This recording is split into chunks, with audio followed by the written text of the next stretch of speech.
dead hot right here, and I could literally be touching it right there, and it wouldn't burn me. Yeah. But you know, traditionally, you still keep as far back as you can. Right? You don't want to accidentally touch it. You learn that real quick. Yeah, right? I'm sure. Yeah. I just got to finish this up real quick, or it's gonna crack. All right, so he's gonna jump back on that and finish it before it cools too much, or it will crack.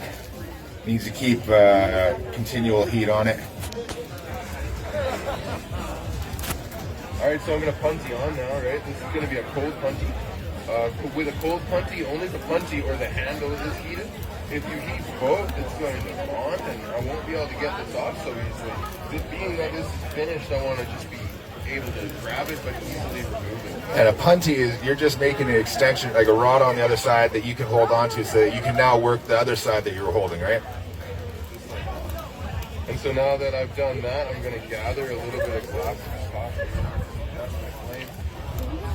Gather a little bit of glass at the top here. And this is going to be the loop or the veil.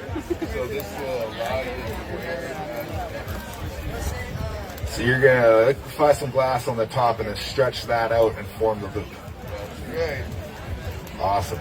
And you want to keep enough distance between the implosion inside and that bit of liquid glass so that you don't stretch out the top of the mushroom when you do it, right? Go up.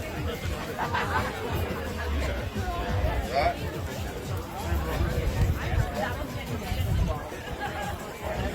Loop. Now I need to separate the clear off. You want to do that gently without leaving a big hole there.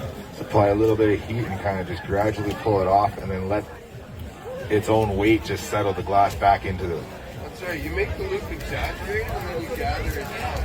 As the glass changes from a solid into a liquid, it's subject to the effects of gravity. And gravity is just going to automatically condense it, right? So you can see I took that big loop and it's just magically going to come down. And then I use this pokey. That's a technical term for this device. And that's a carbon rod. That is... It's a pokey. A pokey. But the carbon on that or whatever, the graphite, right? Yeah. And that helps it not stick to the molten glass, right? Yeah, it won't stick, but more importantly, it won't burn. Won't burn. Right? Yeah, it won't burn, yeah. And you're gonna ream that out a little bit, kind of force it out, stretch it, and then let it kind of condense back onto itself to make it denser, right? And you can see that loop was really big a moment ago, and now it's just this perfect little circle. Yeah? Nice. And so what I do now is I grab it through the loop, and you remember the cold punty I was talking about? Makes it really easy to take it off. And you did that by heating the punty side, not the pendant side when you attached it, right? Well, you know what? It would probably work if I heated only the pendant side as well. The key is that both aren't hot. Yeah. Right? If both are hot, the molecules will bond. Right? And it'll be one object. Right? Ah. That was just stuck on. Right? Yeah. When you add a piece of glass to another piece of glass, if you do it properly, it's no longer two objects. Right? So you're making whole objects right down to the molecular structure. Yeah, now it's flowing between the two and becoming one. Yeah, nothing's stuck or fastened or... Anybody in the crowd, you got a second to answer any questions? Oh yeah, absolutely. Yeah, does anybody have any questions for him? Sure, hold on a second. I'm just wondering, like, how much heat is actually coming off of that in your, like, kind of face?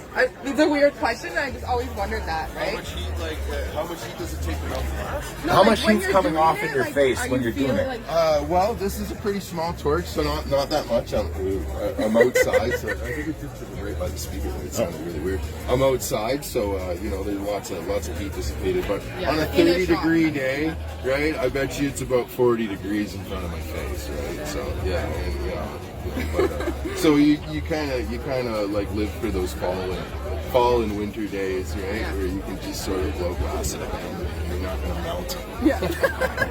Nice. You can see what I made there. Anybody else have any questions?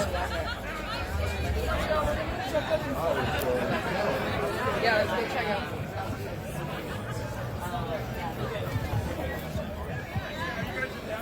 Awesome. So you're gonna toss that in the kiln, right?